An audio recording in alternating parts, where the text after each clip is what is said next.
A ciência, por vezes, não é só a priorística, mas é também artística. É norteada tanto por padrões lógicos e matemáticos quanto estéticos.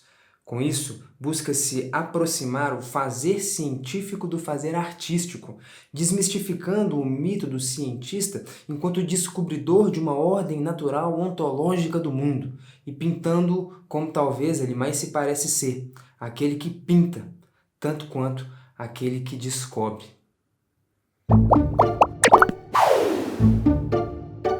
Salve, salve, Universo Narrado! Muito prazer, se não me conhece, meu nome é Felipe Ghisoli e vamos trocar uma ideia que eu acho que ela é fundamental para o conteúdo, para a existência, para o nome desse canal e para tudo que ele se propõe a fazer, que é o diálogo entre ciência e arte. Esse trecho que eu li para vocês, essa citação, eu estou citando na verdade a mim mesmo. É um texto que eu escrevi sobre ciência e arte. Nessa quarentena acabei tirando ele da gaveta e me deparando com ele. Na época eu estava estudando um pouco de filosofia da ciência e tal. E fiz esse trabalho na faculdade, fazendo a relação entre ciência e arte, que desde algum tempo já é algo que me instiga muito, e inclusive foi o que originou o que o canal é hoje, né? Esse diálogo entre ciência e arte. Eu quero, na verdade, te apresentar algumas reflexões, te questionar um pouco, velho. Tentar te mostrar o quão parecidas essas duas atividades são, apesar de talvez para alguns parecerem muito distintas, né? E como que talvez você deveria estar olhando para a física, para a biologia, para a química, para a ciência de modo geral, e como que talvez, provavelmente, você foi apresentado de uma maneira errada essas disciplinas, ou você enxerga elas de um jeito talvez não muito satisfatório ou não muito coerente com o que de fato ela se propõe a fazer. Enfim, presta atenção, vamos trocar uma ideia. Basicamente, tem um negócio meio estranho, que é até difícil mesmo para quem estuda a fundo filosofia da ciência, a gente definir o que é um método científico. Vamos falar de Thomas Kuhn, Feyerabend, de vários teóricos que vão tentar, né, Popper, né, tentar falar, velho, método científico é isso. Manuais de biologia, né, livros didáticos de biologia trazem isso muito. Eu lembro de umas aulas de biologia quando eu estava no ensino médio, né, da professora falando, método científico é assim, né, você observa a natureza, a partir dos fatos, elabora uma teoria, você testa, etc e tal, aquele negócio bem quadradinho. Só que assim, o método científico é um negócio meio complicado de dizer, né? Existe essa ideia que a gente tem de que o cientista é aquele cara que observa a natureza e a partir da observação, observa o fenômeno natural, né? E pela observação ele pega e constrói uma teoria. E essa teoria ele vai e testa na natureza, né? Faz experimentos para ver se os experimentos corroboram ou refutam aquela teoria, e a ciência vai acontecendo mais ou menos por aí, né? Só que, enfim, será que a ciência de fato parte da observação? E a que ponto, né? Até que ponto a ciência de fato se conecta com a realidade? A ciência ela é de fato uma teoria totalmente objetiva, totalmente imparcial, que tem um compromisso único com a realidade fundamental do que é a natureza, com a realidade ontológica do que é a natureza. Enfim, bom, eu queria começar citando aqui o Poincaré. Esse texto, eu vou citar algumas coisas aqui. Esse texto que eu escrevi, vou deixar linkado no nosso site aí, para quem quiser ler mais a fundo. A gente tem um site, inclusive, para quem não sabe. Mas vamos lá, vamos provocadas essas reflexões iniciais, feitas as provocações iniciais, vamos adentrar no nosso tema aqui. Se liga nessa frase aqui do Poincaré. Henri Poincaré é um dos maiores matemáticos aí do século XIX e XX. Século XIX, na verdade. Olha só. O sábio deve organizar. Fazemos ciência com fatos, assim como construímos uma casa com pedras. Mas uma acumulação de fatos não é ciência, assim como não é uma casa um monte de pedras. Olha que doideira, cara. Então assim, bom, primeira coisa aqui já dá pra gente levantar a seguinte questão. O que o Poincaré tá falando, cara, de fato a gente faz ciência com os fatos. Só que se eu juntar um tanto de fato, isso não dá uma casa, né? Isso não dá a ciência, não dá uma teoria. Tal como juntar um tanto de pedra não dá uma casa. Aí você para pra pensar, bom, para você construir uma casa, vamos conversar sobre essa analogia aqui, né? Você precisa de fato de uma engenharia, você precisa de coisas objetivas, mas você também tem um arquiteto, né? que é um cara que de fato vai seguir certas regras, nada pode ser impossível de ser feito, nada que vai ser feito ele vai quebrar as leis da física, tudo tem que de fato seguir uma certa ordem, mas o arquiteto tem liberdade para se expressar ali, né? Para criar, para fazer arte com aquela construção. Apesar de existirem diversas regras ali que têm que ser seguidas para que uma construção fique de pé, para que ela funcione e tal. Ou seja, existe um espaço, apesar de que a gente vai juntar um tanto de pedra para fazer uma casa, existe um espaço para mim, como engenheiro, para arquiteto, para quem está fazendo essa casa, para fazer ela mais ou menos a sua forma, para colocar o seu jeito de ver o mundo e se expressar através daquela construção.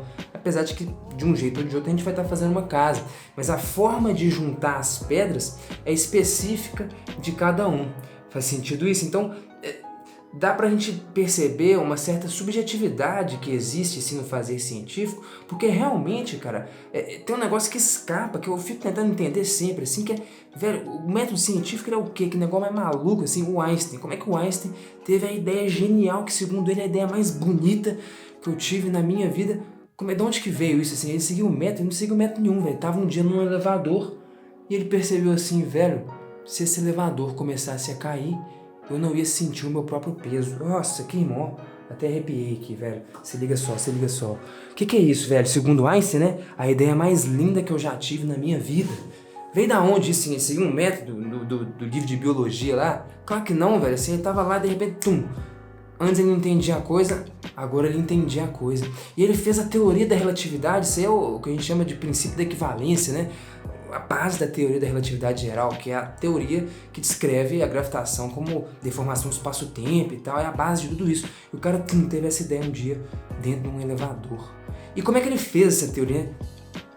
Tudo aqui dentro, cara. Não teve nada de, deixa eu observar os fatos, deixa eu pegar os fatos científicos, deixa eu observar a natureza. Não, pera aí, velho, a física dele aconteceu tudo aqui.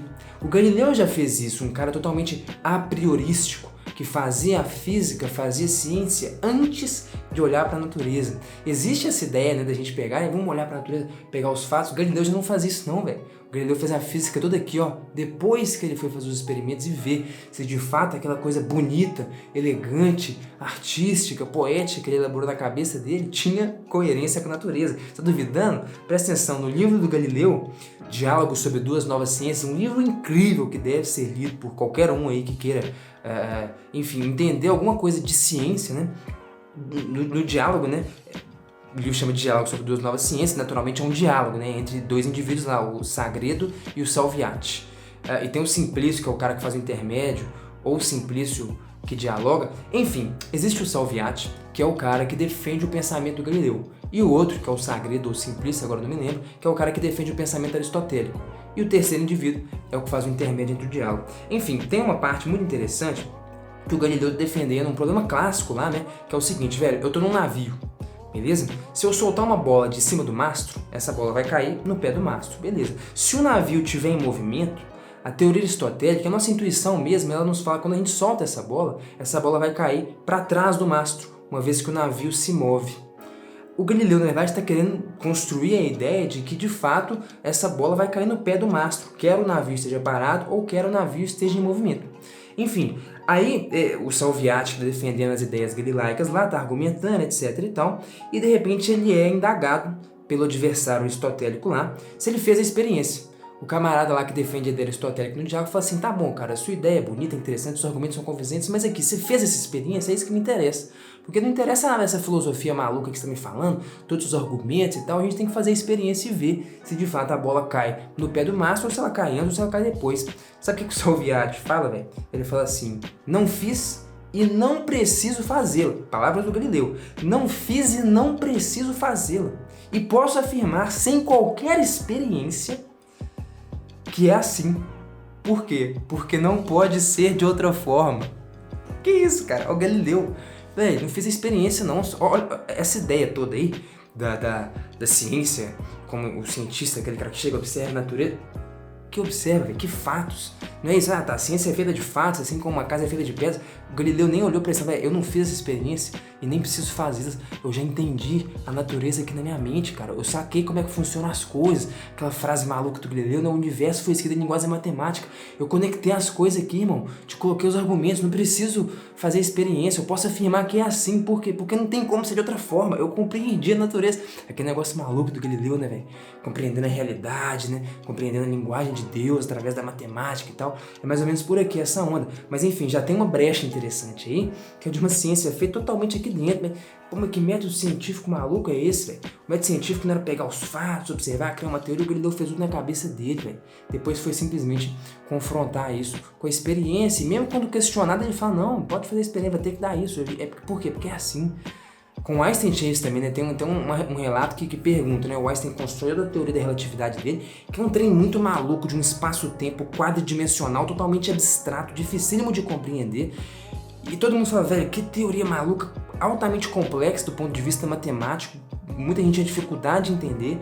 É uma teoria bonita, é uma teoria linda, é o que eu estudo assim, é absolutamente lindo. E aí, enfim, fazem uma expedição lá, a teoria prevê que a luz vai sofrer um certo desvio quando passar pelo Sol, né? Então a gravidade também deforma o espaço-tempo, isso altera o caminho da luz, esse tipo de coisa. E aí o primeiro teste da teoria é esse, fala, velho, tá, você criou uma teoria linda, incrível, mas assim, se você não tiver conexão nenhuma com a realidade, a gente tá falando de filosofia, né, velho? Física tem que ter... Não, Einstein fala, velho, mede é isso, vai lá, pega uma equipe de astrônomos, quando tiver um eclipse, o camarada vai medir que de fato a luz vai desviar de tantos graus quando passar pelo Sol, a gravidade deforma a luz. Aí tem uma história interessante que relata que o Planck, né, da constante de Planck e tal, enfim, o pai da física quântica, né, ele tá dialogando com Einstein lá e ele pergunta assim, cara, mas Einstein, esse negócio deu errado, cara. O Planck era um dos poucos caras que estavam comprando o boi do Einstein, sabia que o Einstein era um gênio e tal. Mas tinha muito cara que tava indo contra, como foi uma teoria muito complexa, que quebrava vários paradigmas e tal. Muita gente falava, velho, você não tem conexão nenhuma com a realidade, você é doideira. Enfim, o Planck compra a ideia e fala, Einstein, mas esse negócio dá certo, velho. E aí o Einstein também fala, velho, não, mas como assim se não der certo? Vai dar certo. Mas como assim vai dar certo? Ninguém mediu. Não, isso aí é bonito demais pra não ser verdade. A teoria tá certa, pode ir lá. Tal como o Galileu fala, não é assim, cara. Pode ir lá, tal, só vai. Tipo assim, os caras aqui, entendendo a natureza toda aqui dentro. A ciência totalmente a priori, totalmente antes dos fatos, antes da experiência. Um negócio maluco, assim, que já faz a gente, de novo. Então, onde a gente quer chegar na conexão aqui, né, velho? Entre ciência e arte. Olha o que eu tô te descrevendo, velho. Olha o que eu tô te falando aqui. Olha como é que esses caras faziam ciência. Na minha opinião, cara, isso aí é muitíssimo parecido em como é que um cara faz arte. Quando alguém escreve uma poesia, né? O cara, de repente, uma hora ele não tem o poema, de repente ele tem o poema. De onde que vem isso, velho? Não tem método pra isso, velho. Não tem método. Existe um método tal artístico, tal como um método científico. Vamos enquadrar como é que você faz. Não, velho. A arte, ela simplesmente acontece, vem da criatividade, da imaginação. O Einstein mesmo fala isso, né? Que a imaginação é muito mais importante do que o conhecimento, né? Porque ele entendia que esse era um elemento essencial, velho, pro fazer artístico ou pro fazer científico. É quase a mesma coisa, velho. A gente só usa linguagens diferentes, né? Em uma a gente usa a linguagem matemática. Quer ver? Por exemplo, eu tô lendo um livro, cara. Eu tô sempre lendo Fernando Sabino, deve ter uns 20 livros dele, que pra mim esse cara de fato aqui, ó, Fernando Sabino, é, tal como essa coleção aqui diz, né, grandes cronistas brasileiros, um dos maiores cronistas que eu já li, né, mineiro, cara, os caras aqui de Minas Gerais sabem escrever, hein, velho. Enfim, eu acho incrível o jeito que ele escreve, é genial, prosa mesmo, eu tô lá na prosa, como é que ele conectou, como é que ele teve a ideia dessa história, véio? É um maluco mesmo, é um louco esse cara, enfim. Isso é muitíssimo parecido, a sensação que eu tenho lendo isso aqui, tal como eu falei no primeiro vídeo do canal, apresentando essa ideia de ciência e arte, quando eu leio as coisas do Sabino, velho, e fico estupefato com a criatividade dele, com a capacidade imaginativa de conectar as coisas, de criar as histórias, de colocar as coisas, me parece muito, uma sensação muito parecida de quando eu comecei a entender, por exemplo, a teoria da relatividade geral do Einstein. Se liga nessa equação aqui. Acabei de colocar para você a chamada equação de campo de Einstein. Cara, na boa, nossa, isso aqui de novo eu arrepio, velho, quando eu começo a falar disso aqui, tal como quando eu arrepio lendo algumas coisas do Fernando Sabino, do Manuel de Barros. Talvez você possa achar que isso aqui é um tanto de caractere maluco, de um jeito totalmente desconexo, tal como talvez se eu colocar uma obra do Monet aqui, ou uma sinfonia do Bach ou do Beethoven, para uns pode ser a coisa mais linda do mundo, Para outros pode ser um negócio meio doido, a gente não parou a pensar direito a respeito, um negócio sem sentido. Só como eu sei que essa equação para muitos é um tanto de letra maluca, mas para bom entendedor, minha palavra, para quem entende isso aqui, cara, a sensação é tal qual ler um dos maiores cronistas de todos os tempos, um dos maiores poetas de todos os tempos, poetas brasileiros, Manuel de Barros, Carlos Drummond. A sensação é sublime tanto quanto. A sensação de, cara, que bonito, isso aqui é lindo, essa equação, velho, essa equação. Só pra te dar uma ideia, numa equação nisso aqui, ó, velho, olha que poema mais sintético. Aqui tem toda a ideia de gravitação. Você já deve ter visto as 3 leis de Kepler, né? Os planetas descrevem órbitas elípticas. Todo o movimento do nosso sistema solar tá aqui, velho, contido dentro dessa equação. As órbitas, o desvio da luz, a precessão do periélio de Mercúrio, mais do que isso, buracos negros, tudo sai daqui, velho. Assim, uma infinidade de informações, ondas gravitacionais, tudo aqui dentro, velho, compacto. Que coisa mais bonita, velho. Aqui, mais uma vez, arrepiei todo, velho.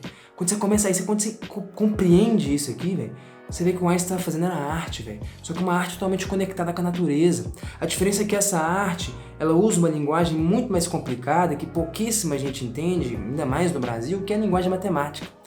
E é uma pena, velho, que muita gente não consiga compreender a beleza que há nisso.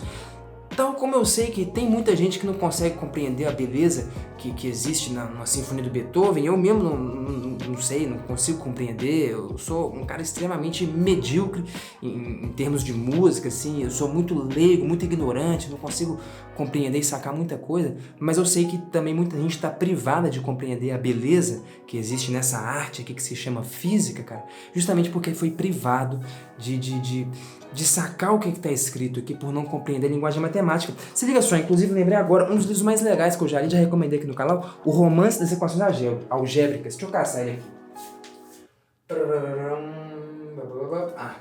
Se liga aqui, ó.